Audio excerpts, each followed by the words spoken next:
জেনেভায় ইরান এবং আমেরিকার মধ্যকার ডিপ্লোম্যাটিক আলোচনা শেষ হয়েছে। আলোচনায় কোনো ফলাফল হয়নি। মনে করা হচ্ছে এই আলোচনা ব্যর্থ হয়েছে। সারা বিশ্বের চোখে এখন একটাই প্রশ্ন, তাহলে কি এবার যুদ্ধ? কি হতে যাচ্ছে?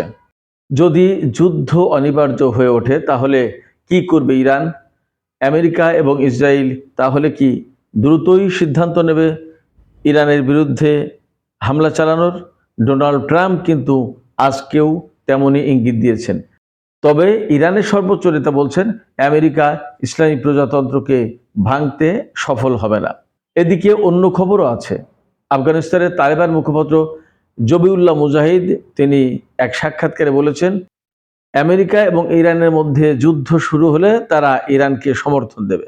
তাহলে কি হতে যাচ্ছে? সম্প্রতি ইরানের সর্বোচ্চ নেতা কিন্তু বলেছিলেন, যদি আগ্রাসন চালানো হয় তাহলে আঞ্চলিক যুদ্ধ শুরু হবে। পরিস্থিতি কোন দিকে যাচ্ছে? সুপ্রিয় দর্শক, আসসালামু আলাইকুম। আপনাদের সবাইকে স্বাগত জানাচ্ছি এখনকার আলোচনায়। আপনাদের সঙ্গে আছি আমি সিরাজুল ইসলাম। দর্শক, আলোচনা শুরুর আগে আপনাদের সবাইকে বলে রাখি, ভিডিও যদি ভালো লাগে, আলোচনা যদি ভালো লাগে, লাইক কমেন্ট শেয়ার করবেন আর চ্যানেলটি সাবস্ক্রাইব করে সাথেই থাকবেন। চলুন কথা না বাড়িয়ে বিস্তারিত আলোচনায় চলে যাই। দর্শক, আজকে সুইজারল্যান্ডের জেনেভা শহরে ইরান এবং আমেরিকার মধ্যে দ্বিতীয় দফা আলোচনা হয়েছে। সেই আলোচনা 2 ঘন্টার ভেতরে শেষ হয়েছে। আলোচনায় বিশেষ কোনো সফলতা অর্জন হয়নি, অর্থাৎ যে যেখানে ছিল সেই সেখানে আছে। আলোচনায় কি হয়েছে? আলোচনায় যা হয়েছে সেটি হচ্ছে এই যে আমেরিকা আবারও একই কথা বলেছে, পরমাণু কর্মসূচির সাথে ক্ষেপণাস্ত্র প্রজেক্ট এবং তার মহাকাশ কর্মসূচি এবং আঞ্চলিক প্রক্সি ফোর্সের সাথে সম্পর্ক এবং তাদেরকে সমর্থন দেওয়া, এগুলো সবই বন্ধ করতে হবে। এবং পরমাণু কর্মসূচি শুধু পরমাণু কর্মসূচি নিয়ে আলোচনা নয়, আলোচনাটা এইরকম যে আমেরিকার দাবি পুরোপুরি পরমাণু কর্মসূচি বন্ধ করতে হবে।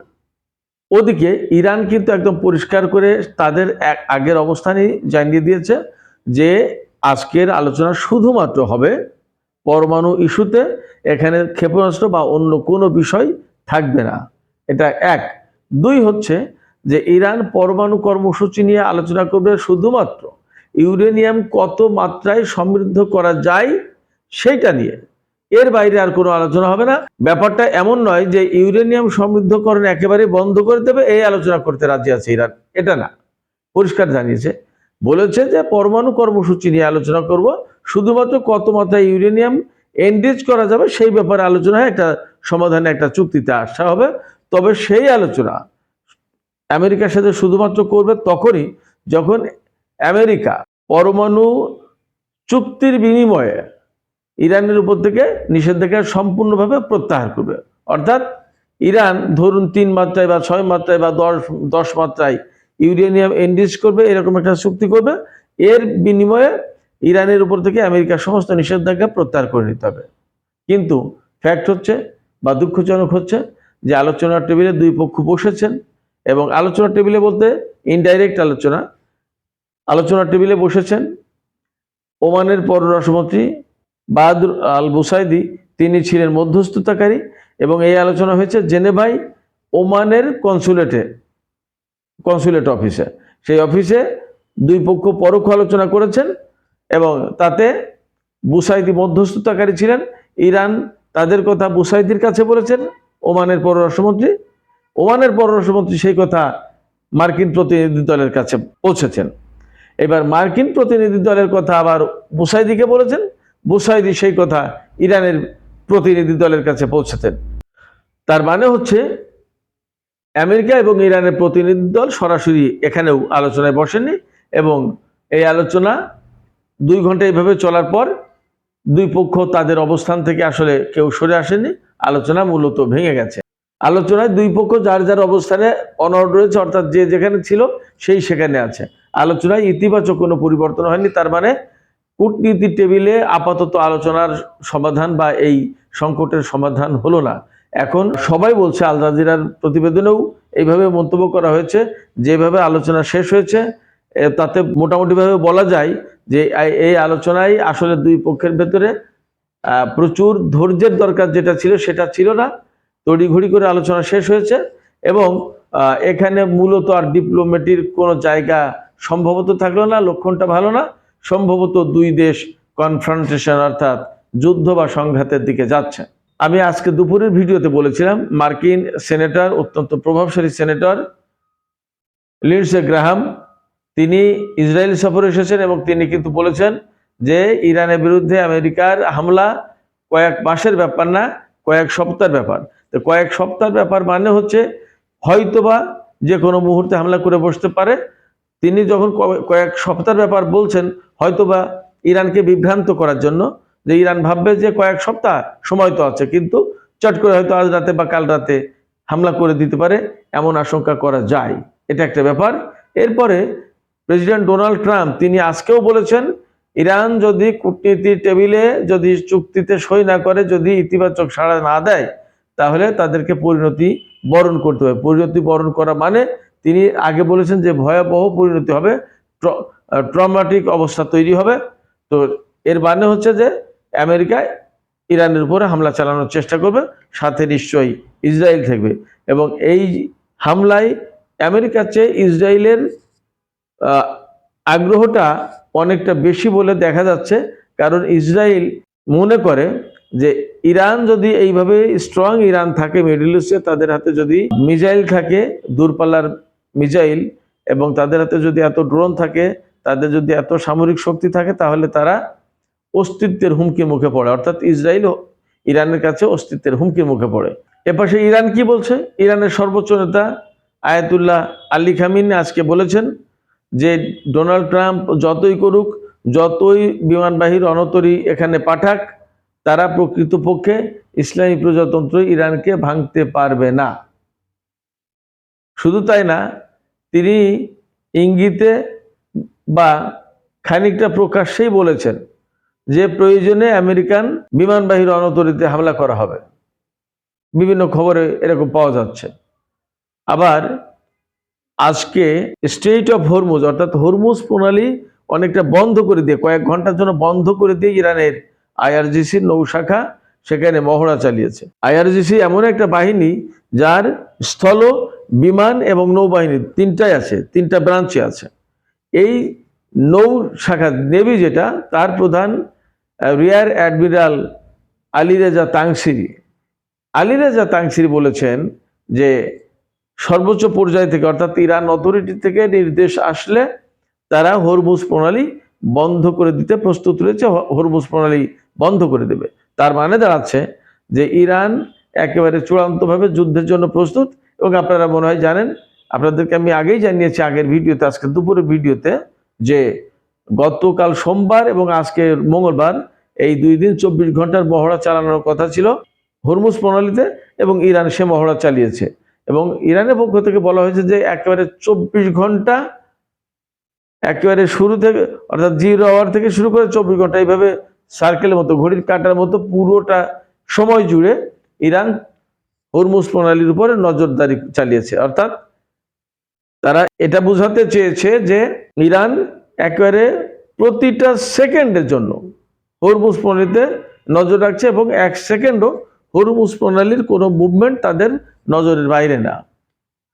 ইরান যে নৌমহড়া চালালো তাতে কি কি ব্যবহার করলো?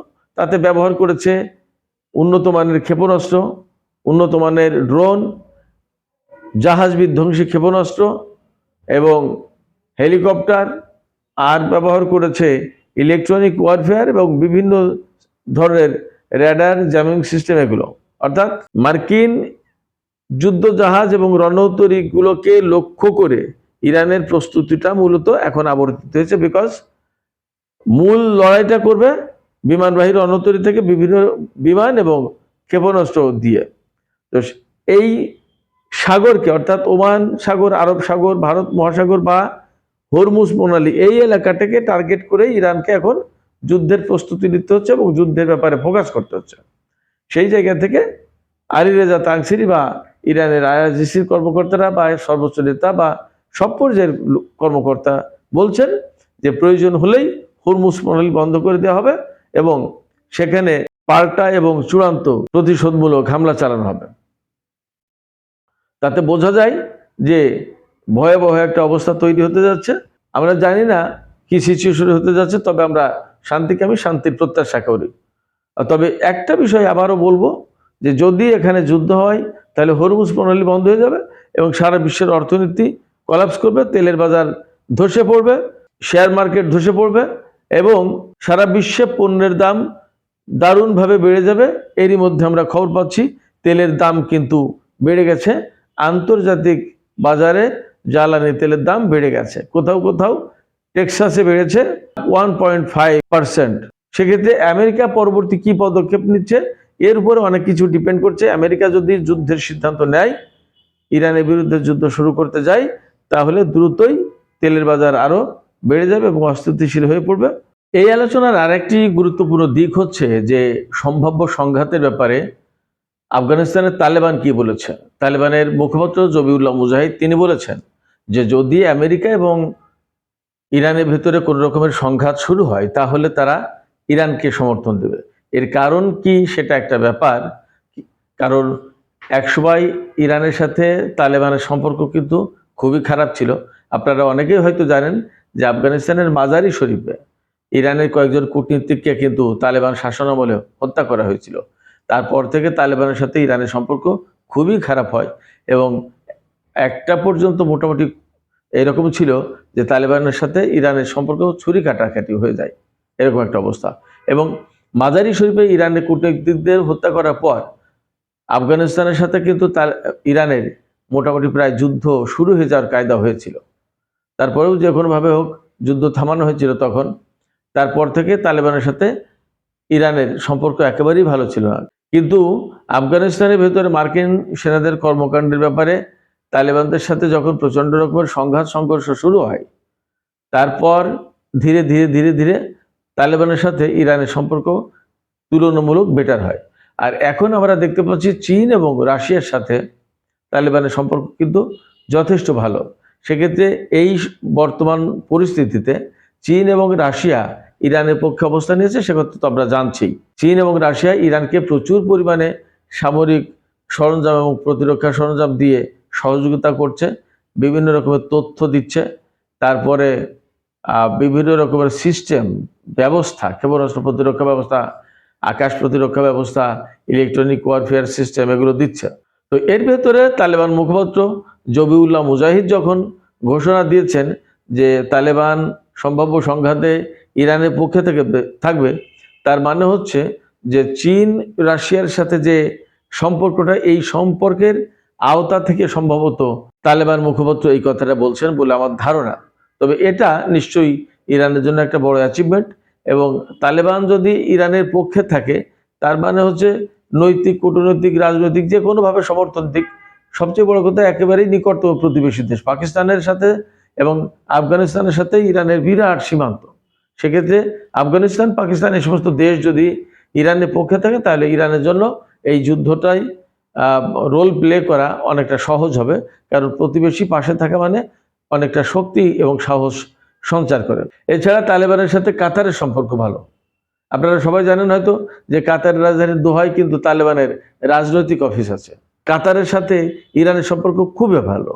সেক্ষেত্রে বিভিন্ন অ্যাঙ্গেল থেকে সম্পর্কগুলো বিশ্লেষণ করলে দেখা যায় যে এই মুহূর্তে তালেবান ইরানের পক্ষে, এবং ইরানের পক্ষে থাকার মানে হচ্ছে যে এতদিন তো আমরা সিরিয়া, ইরাক, ফিলিস্তিন, লেবানন, ইয়েমেন এই সমস্ত দেশের যোদ্ধা গোষ্ঠীর কথা ভাবতাম। এখন যদি ইরানের পক্ষে যদি কোনোভাবে তালেবান নেমে যায় তাহলে কিন্তু সেটা বাড়তি একটা শক্তি, কারণ তালেবান এখন রাষ্ট্রীয় শক্তি, এটা কোনো সাধারণ কোনো সংগঠন নয়, এটা রাষ্ট্রীয় শক্তি। সেক্ষেত্রে তাদের এই অবস্থানটা ইরানের জন্য নিশ্চয়ই একটা ইতিবাচক পাওয়া। তো দেখা যাক সামনের দিনগুলোতে কি হতে যাচ্ছে। তবে আমরা আবারও বলছি, আমরা যুদ্ধ চাই না, আমরা শান্তি চাই। ইরান, আমেরিকা, পৃথিবীর সব দেশের সব মানুষ নিরাপদে থাকুক, এটাই আমাদের প্রত্যাশা। সুপ্রিয় দর্শক, আপনাদের কি মনে হয় যে এখন যে পরিস্থিতি তৈরি হয়েছে তাতে কি যুদ্ধ অনিবার্য হয়ে উঠেছে? আপনাদের মতামত কমেন্ট বক্সে লিখে জানান। আর ভিডিও ভালো লাগলে লাইক, কমেন্ট, শেয়ার করুন এবং চ্যানেলটি সাবস্ক্রাইব করে সাথেই থাকুন। আপনাদের সবাইকে অনেক অনেক ধন্যবাদ। আল্লাহ হাফেজ।